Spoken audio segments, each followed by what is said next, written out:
Veterans based upon some work that students have written. So that is why you're here. We're here to learn and to honor. Okay? And we'll go through some more details of that as we progress. So just wait one moment. Okay, so at this moment, if you would all please, actually, even before we start that, one of the things that people do less and less is actually speak to people. And here you have the opportunity to just have like everyone to turn around to the person behind them and just say, hi, my name is. Obviously the last row you're not.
share? Yes. My brother-in-law. Brother-in-law. Thank you. Anyone else? Mr. White. Brother. Your brother. Thank you. Anyone? Besides me, personally, my grandfather served. One of my grandfathers served in World War I. My uncle. Well, I had 3 uncles who were in World War II. One on the wrong side. But then he later came to the United States and joined the military, and he served in the Air Force and fought in the Korean War. My father, because of his age, he ended up being in the National Guard. He didn't serve during wartime. Okay, so thank you. Please sit down.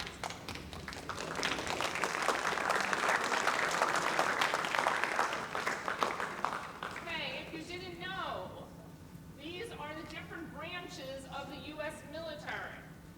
So if someone says they served in the military of the United States, it could be any of these branches, and yep. So a number of people on this stage, they serve here in the National Guard. And so I know 3 are National Guard, and Mr. Olson, which branch did you serve? Army. Army and Marine Corps. and Marine Corps.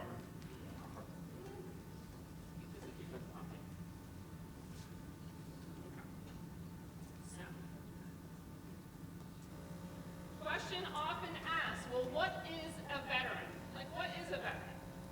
So a veteran, whether they're an active duty, discharged, retired, or a reserve, is someone who at some point in their life wrote a check. Now, let me just go back. Maybe again, a check. What is a check? So if I tell you a blank check, in these days, in the world of Venmo and stuff, that might be, you don't understand what it means. So if someone says a blank check, that is like giving someone full access to any account you have. In the case of veterans, what are they giving over? They're giving over their life, 100%, at that point in time. So in the context, blank check, at that moment in time, they're giving up everything for who? For the United States of America. For an amount up to and including their life. They're willing to do that. This is an honor, and in my opinion, but also to quote, there are many people who don't understand this say, but that is what they're doing. People who served in the military, people who are choosing to go into the military, they are giving their life to the military of the United States.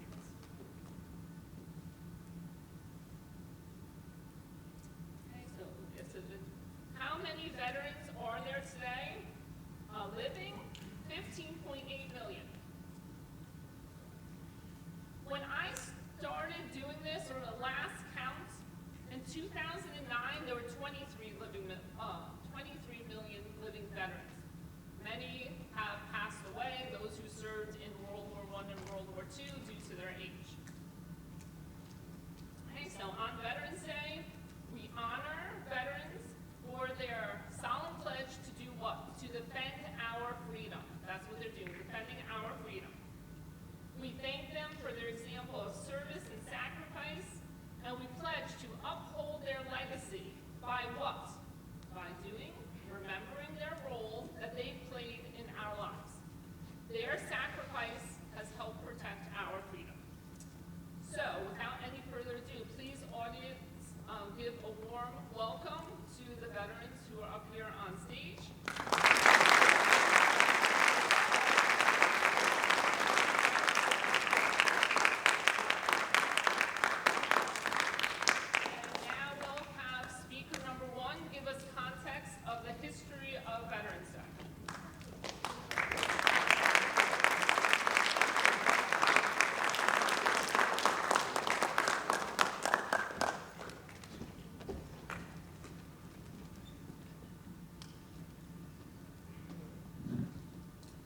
The history of Veterans Day.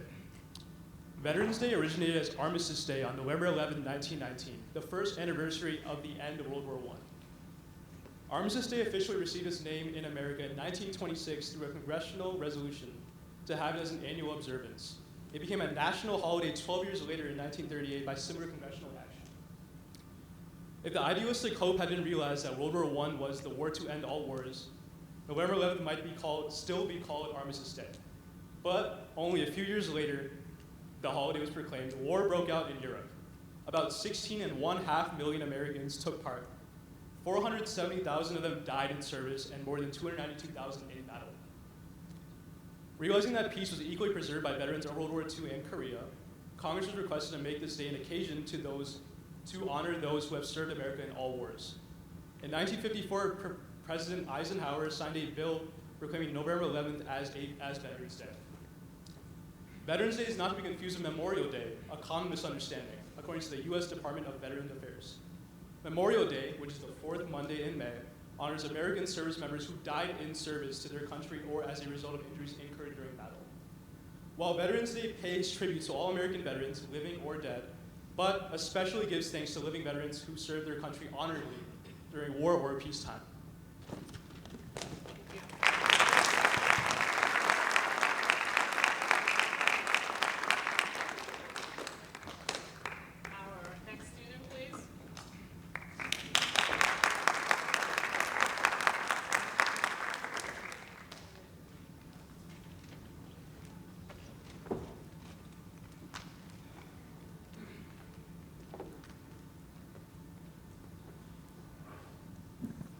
Tribute to why we should honor veterans.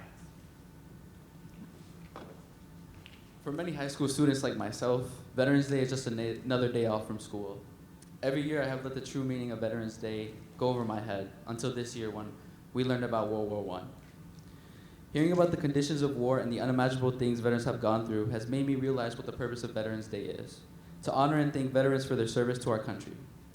We can not only thank them for service to our nation, because more specifically, they work for us. They went to war not only for their present generation, but so that those to come in the future would live in a better country. They left their parents, siblings, spouses, children, and friends to fight for people they did not even know. They deserve to be recognized by us, that future generation they were determined to help. Veterans should be thanked for their tremendous display of patriotism. They understand what it really means to be an American, to take pride in our freedoms, to believe in our democracy, and to maintain our rights to life, liberty, and the pursuit of happiness. Veterans have faith in our American spirit, which is proof through their loyalty to our nation. We all need to recognize that we live in a free, safe, and just country because our veterans dedicated themselves to preserving it. We must take pride in our veterans for displaying courage and bravery for the whole of our nation. Every veteran service has impacted immeasurable lives by protecting the freedoms of their own generations and those of future generations. We must thank veterans for their patriotism and love for our country. Their loyalty and courage makes me proud to be an American. Okay,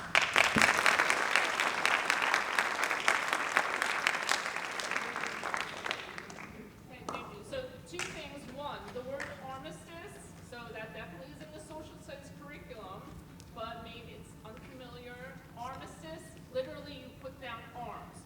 Another name for weapons is arms, Armistice Day. So that's the original word for Veterans Day was Armistice Day.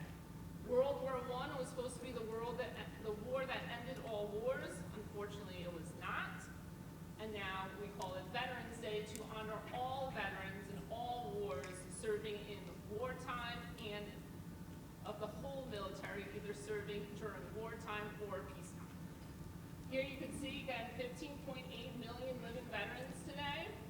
And you can see the percentage as far as like who is currently living as far as their makeup of veterans. So you can see today, the majority are from the Vietnam War era, who are living veterans, Persian Gulf War, and then post-September 11th, versus our earlier veterans from World War I and Korean War. There's less of them living. Why are they less living?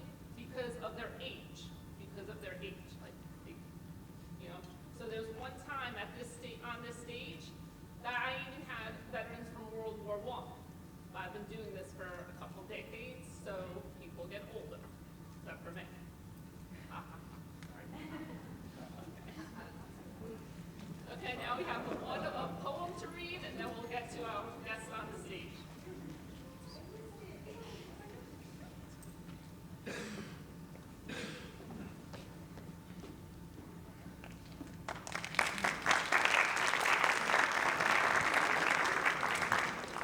One day of the year, the 11th of November, we all stop to think, to honor and remember.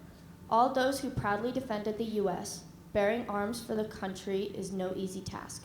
It takes courage and determination we didn't even have to ask, yet they risked our lives for our nation. Thanks to the veterans, we are free. We have the rights that many other countries do not. Anything that we want to be, we are welcome to take a shot. Without them, we wouldn't have some things we enjoy, like freedom of speech, religion, and press. We can get a job and buy any toy. It is our choice how we dress. Our government is something else they protected. Our voices are heard when we vote. By the people, our leaders are selected. The leaders we want, we promote. Wars in the past were fought for different reasons. Veterans helped the U.S. stay on top. Some lasted forever and through many seasons, but they fought hard and never did stop. Going into war is the most selfless decision. They fought for a country they adored. A win for America was all they envisioned, and they never expected a reward. One day of the year, the 11th of November, we all stop to think, to honor and remember the veterans that made us safe from harm by fighting with pride and bearing an arm.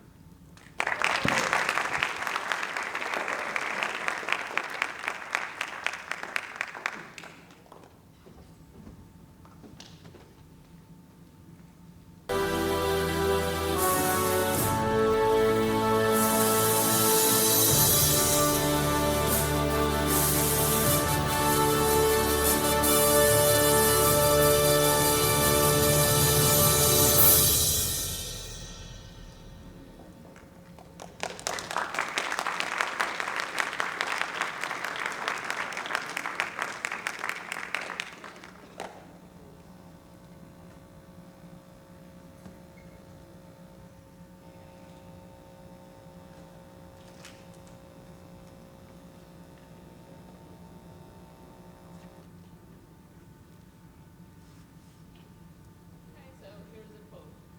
The unity in America springs from one cause, freedom. Generation after generation, Americans have stepped forward to defend our freedom and to preserve the founding principles of this great nation. Now we'll take time to get to know our veterans who joined us today.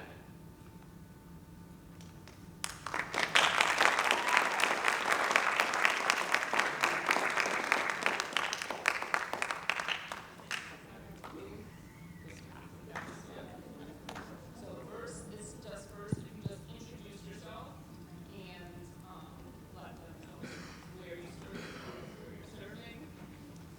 All right, hello, everyone. My name is Mr. Ng. I'm a social studies teacher here at Westhill High School. I initially enlisted in the Army Guard as a medic, and recently, well, not recently, 3 years ago, I commissioned as an intelligence officer. So I do PowerPoint.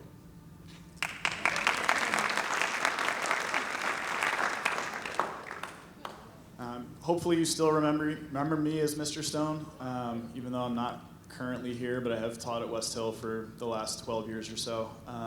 For almost all of that time, I've been in the Army National Guard as well as an infantry officer, deployed to the Horn of Africa, and I'm currently the commander of Alpha Company 102nd Infantry Regiment.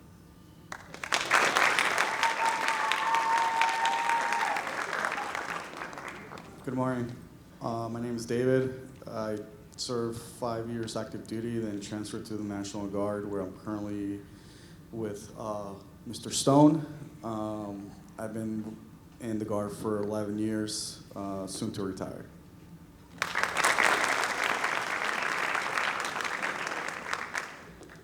Good morning, good morning. Thanks for being here. Richard Olson, United States Army, 1971 to 74, Vietnam era. I was an instructor. The training in the military, as you know, is excellent. They made me the teacher that I am today.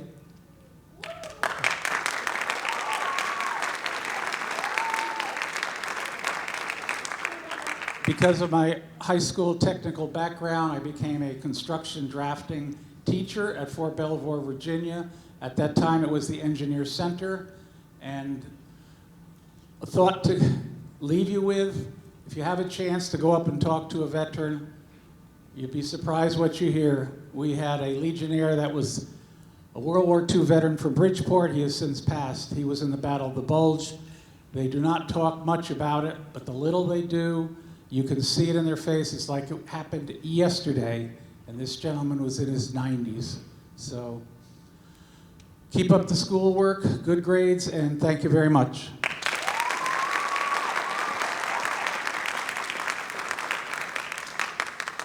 Good morning, Westhill. My name is Ken Wenberg. I served for 8 years in the United States Marine Corps as a chemical, biological, radiological, nuclear weapons defense specialist. I went in before 9/11. I served in support of Enduring Freedom as the NBC chief for MAG 49, Marine Aircraft Group 49.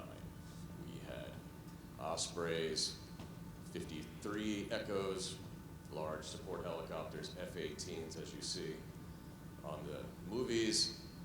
My responsibility was to train Marines and sailors for the potential and survivability of WMDs. Thank you.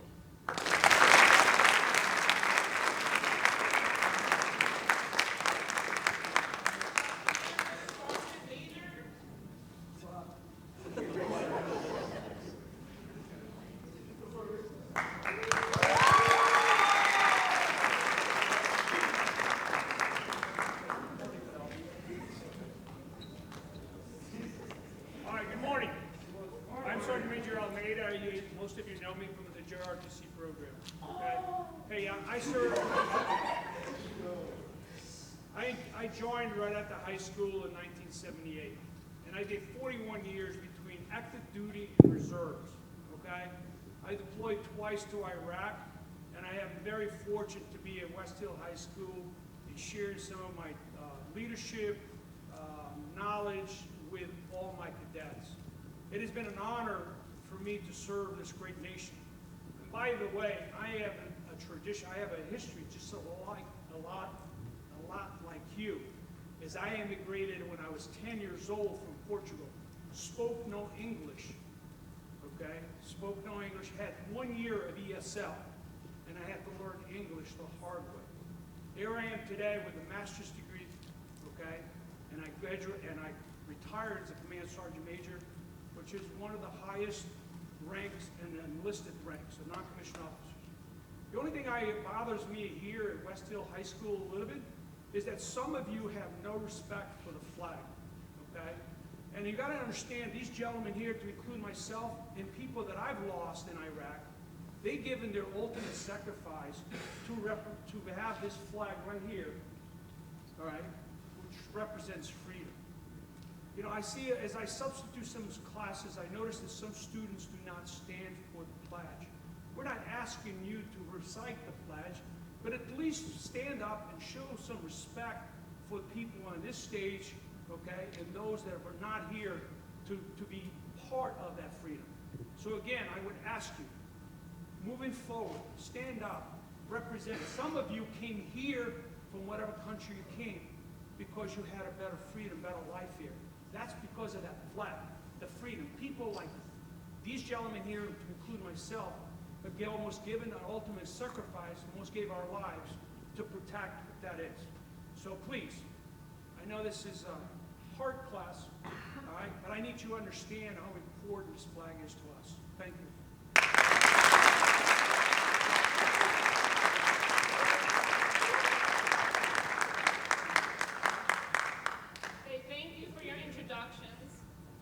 Just a point that you should think about, that all these individuals on the stage, they're veterans, but they also have served as teachers and other careers within their lives. So it's not like you're just, you could have a lifetime career in the military, or you could have a lifetime career in the military and do something else after. Or you do it at the same time, like Mr. Ng and Mr. Stone. Okay, so next question is, what inspired you to join the armed forces?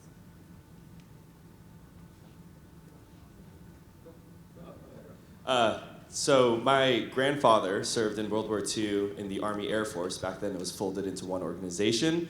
And he was served during World War II and gained his U.S. citizenship through it. So my grandfather died before I was born, served for a sense of motivation. My parents didn't want me to join the Army. They thought that going to university would be a better idea. So I went to UConn, but then ended up joining afterwards. So my motivations were kind of a connection to someone that I never met, but provided a lot of inspiration for what he did for my family when he came here over from China.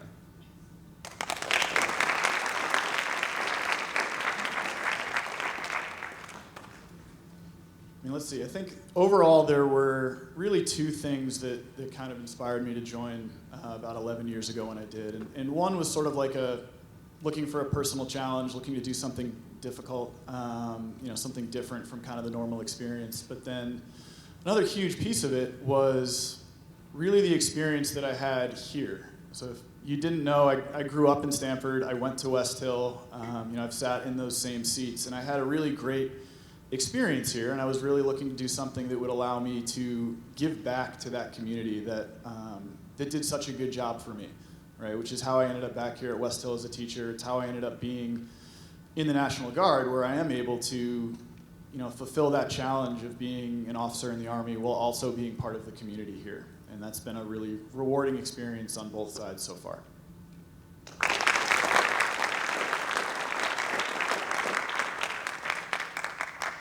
For me, just like many of you, I tried the college thing. My parents didn't want me joining. I ended up going to college for a year, wasn't into it, so I wanted to join the Army, experience the world, and it taught me a lot. Came back, finished my degree.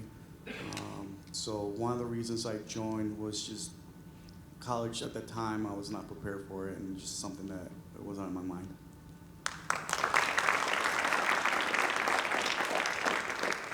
For me, it was pretty easy. I graduated high school in 1970. At that time, there was a draft, which all 18-year-olds had to deal with their draft board and making a decision. So I was attending Norwalk State Tech College, and they told me later they could have kept me out. But I enlisted in lieu of being drafted. And I don't have to tell you, 1968, 69, look at the yearbooks. A lot of those people never came home. The training was the best. It was, in my case, the decision was the right one. Some people do not have a great experience, but for me, it straightened me out, and to this day, I am thankful. Thank you.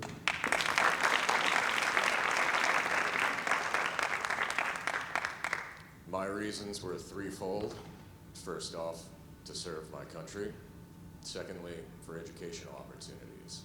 And thirdly, I selected the Marine Corps because I wanted to test myself. Marine Corps recruiters will only promise you a bald head and a hard time. And that's what I wanted. So, pretty simple.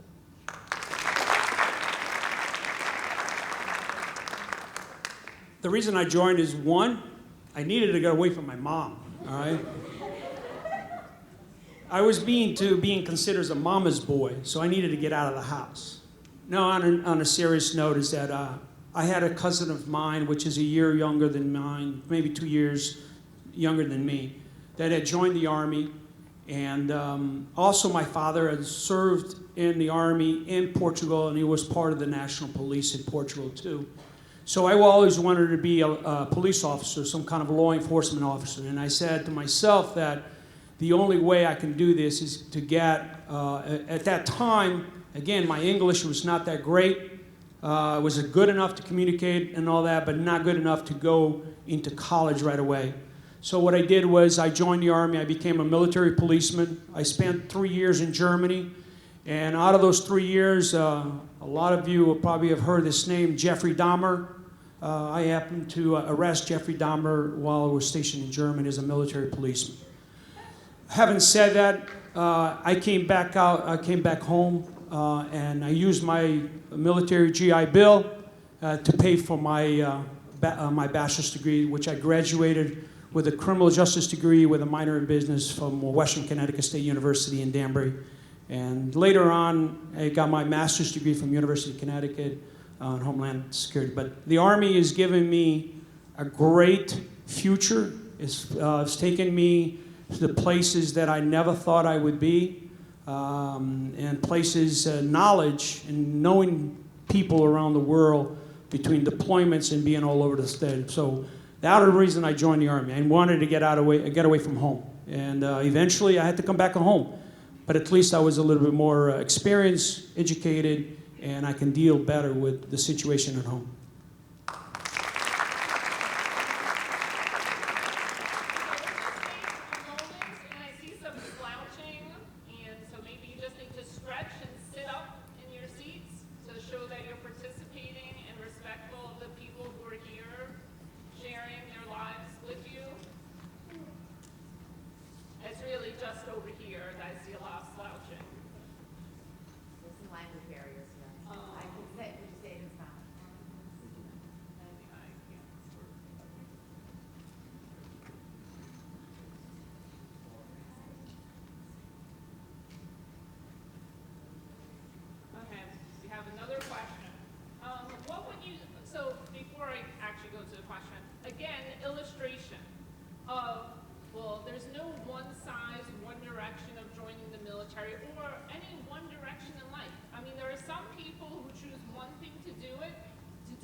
One major thing, and if you have me as a student, I've probably said this to you before, but a lot of problems we face day to day here in Stamford, Connecticut are what I like to call champagne problems. The military kind of teaches you, like, you're a little hot, you're a little cold, you're a little hungry, you're a little tired. You know, you still need to complete the mission or do what you need to do for that day, and we are very resilient human beings. You can conquer a lot of things while being very uncomfortable, and the military teaches you, will force you to learn how to adapt and do that. So. Sometimes if it's just a little hot, that's just how it is. You just got to keep on going.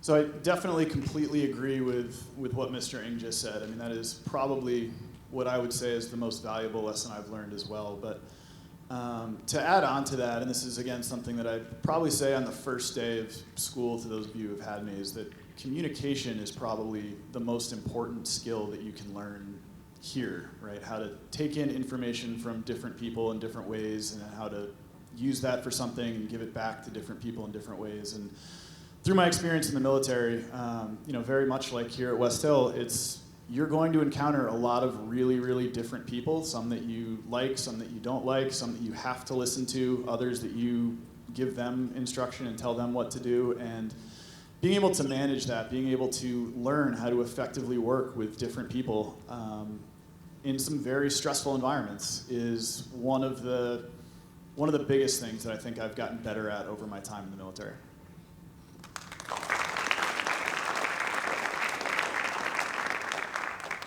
For me, one of the biggest things I've learned was actually from my first command sergeant major. He sat me down and looked me in the eye and told me that no one's going to take care of my career or myself besides myself. So, and that's true in life. As I grew up and got older and matured, if there's something you can take away from this, is that whatever you do in life, only you're going to be able to accomplish it. Not your parents, not your friends, not your brothers. take care of yourself and your career, however you want to do, but just remember that it's only going to happen with you first.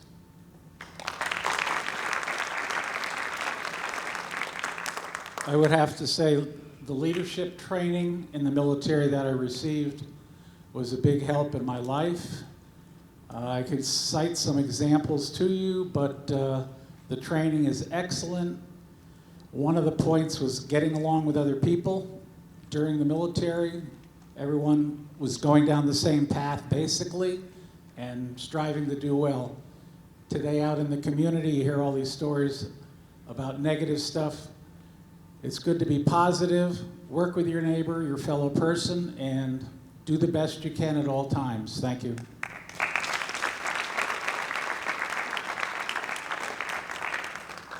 One of the most important things that I've carried with me since my time in the Marine Corps is a lesson that was introduced to me shortly after I enlisted by an officer. And I'm going to paraphrase because his language was rather salty and I can't share it with you here today. But in short, Marines are successful due to their training as an amphibious assault force. The Marine Corps comes in from the sea, lands on the beach, and goes forward towards the enemy. There is no retreat. There is only forward. There is only forward towards victory. Now, within that understanding and training, you learn. Each and every one of you in this room is infinitely stronger and tougher, mentally, physically, and spiritually than you realize.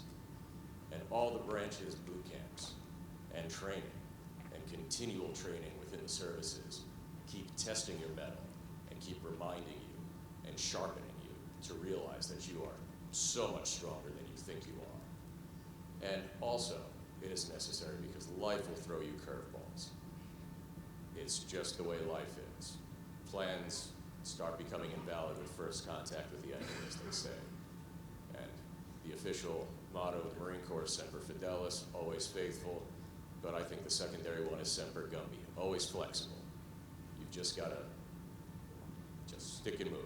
You just got to adapt, improvise, adapt, and overcome to situations.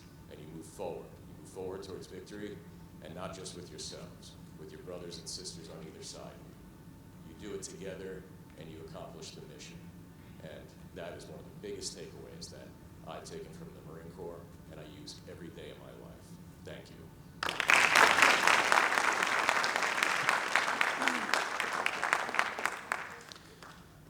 I learned a lot. I went to basic training. I learned a lot. One of the biggest things I've learned is to deal with diversity. I never thought that I would be involved with people from all over the country. And that diversity really started teaching me to have a good character.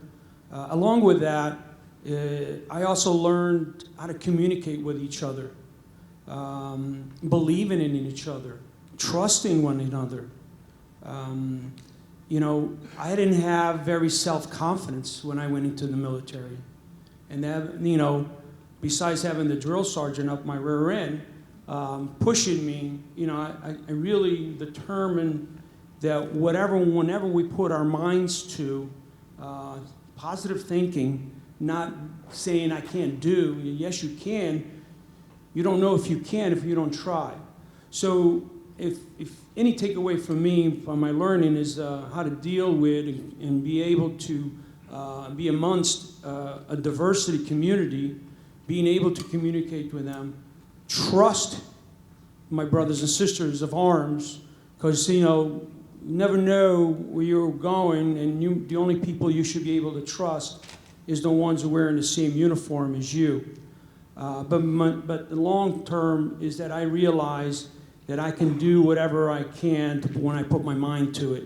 And positivity and believing in yourself, knowing that you have the capability to do whatever, you do it every day. You know, when you ask your parents to do something and they say no, you go back to your mind and say, how am I going to convince her or him to let me do it? That's your mindset. If you think positive, you will get it done, just like you do in school. All right? So again, for me, is really, I learned a lot. I really learned a lot. And again, that's why I am where I am today through all that experiences. And I had a lot of people, a lot of mentors, leaders that led me to where I am today. Thank you.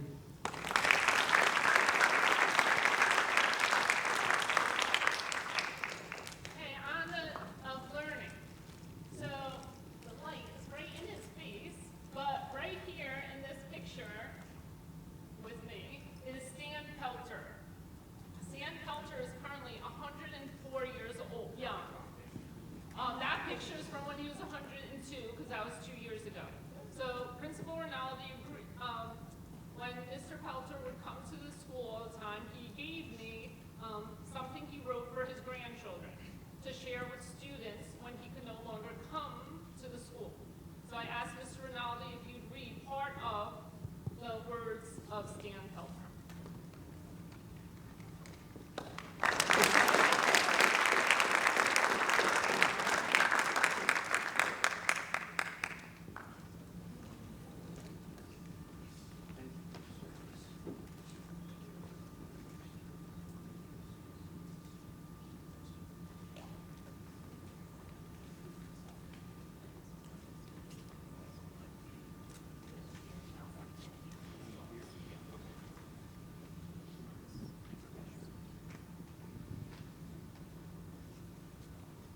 I can stand right here, that's fine.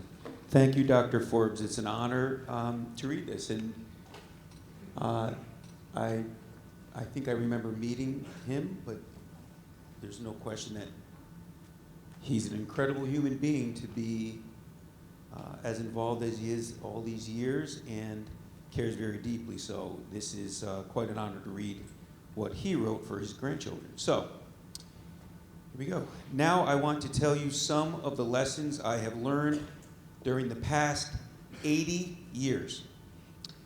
Our small planet and our country is filled with a huge variety of people from different cultures and beliefs, with different educational backgrounds or no education at all, who speak different languages and often have different ways of living and thinking.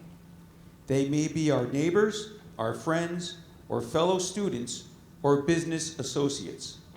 So in this world, it is very important that we learn to live together harmoniously. As you grow up, your values may be constantly challenged. All the more reason for you to study hard and develop an excellent education, which then becomes the foundation on which your knowledge is based and your wisdom develops.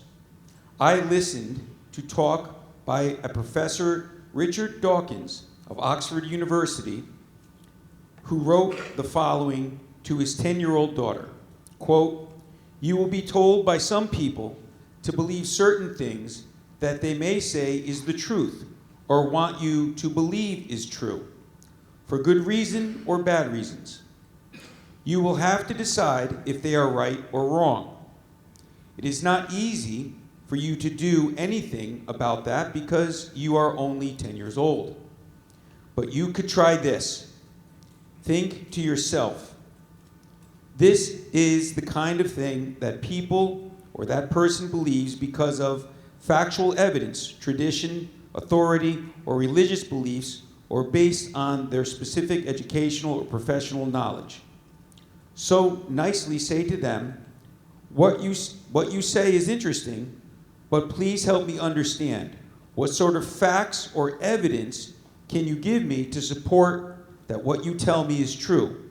Or is it just your belief? And if they cannot give you a good answer or contradict themselves, then think very carefully before you believe a word they say. Some people just delude themselves."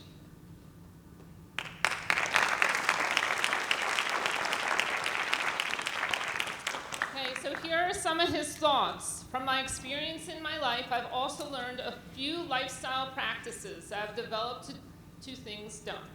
I also realize that common sense is not common. 1, trust but verify, which means in our fast-moving world, although others may say that they will do something, even with good intentions, either they will really mean it or they may have many other things on their mind, or they are too busy, or they'll forget to do what they promised. So to get things done, make it practical to follow up yourself, to remind them in a nice, friendly manner. This will help minimize your frustration. 2, in my career, I've done a lot of long-term planning. That is, I've always tried to think ahead. What are my short-term or long-term goals? Write them down. How can I achieve these goals? What steps are necessary for me to follow? Write them down. It is said, plan your work and work your plan. 3, as a very important character trait, your word, your promise must be your bond. If you want to be trusted, you prove it by keeping your word. Make it practical. 4, make it practical. If you are in business, studying a contract or any document, or in any management position or any position of responsibility, be sure to always read and understand the small print, since it may often change the real meaning of the big print. Try not to take what may seem obvious for granted. 5, do not be greedy. Moderate your temptation to always run after more money. Treasure what you are blessed with when compared with those who have much less.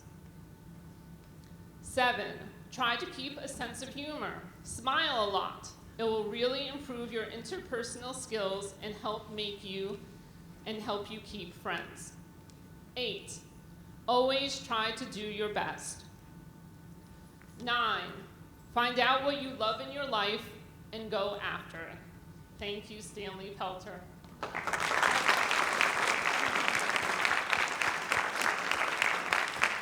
Again, 104 years old. Up until COVID, he lived on Newfield Avenue with his wife.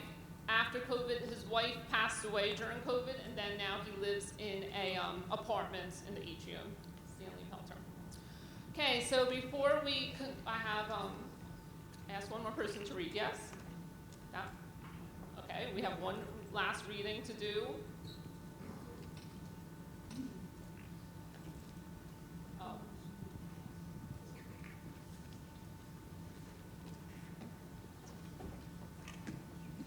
Actually, it's different.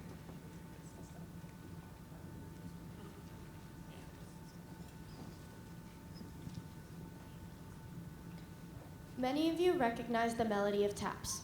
Most people, though, do not know the story behind taps or its meaning. Historically, in the military, it was a signal was given that the duty day was done. This signal was beat or tapped out on a drum. This method persisted until the American Civil War. Colonel Dan Butterfield was a soldier and a musician. He found the tapping signal on a drum to be ineffective. Ironically, Colonel Butterfield used the head of a drum as a table to compose a music signal to be played on a bugle. Other units heard Colonel Butterfield's taps and adopted it. Soon it was officially adopted and replaced the drum signal. To this day, millions of American servicemen and women end their duty day to the sound of taps. Additionally, taps is sounded to render honors at memorial ceremonies. It is also sounded at military funerals to signal the end of duty of a service member. As we conclude our program today with the sounding of taps, reflect upon the sacrifices of the millions of Americans who served their country, and the last honor and thanks for their service was played of this bugle call.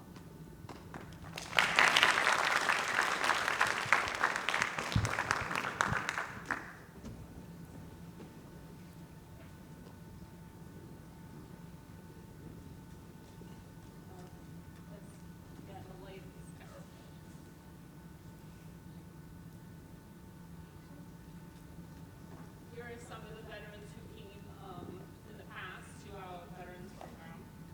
Here they are in the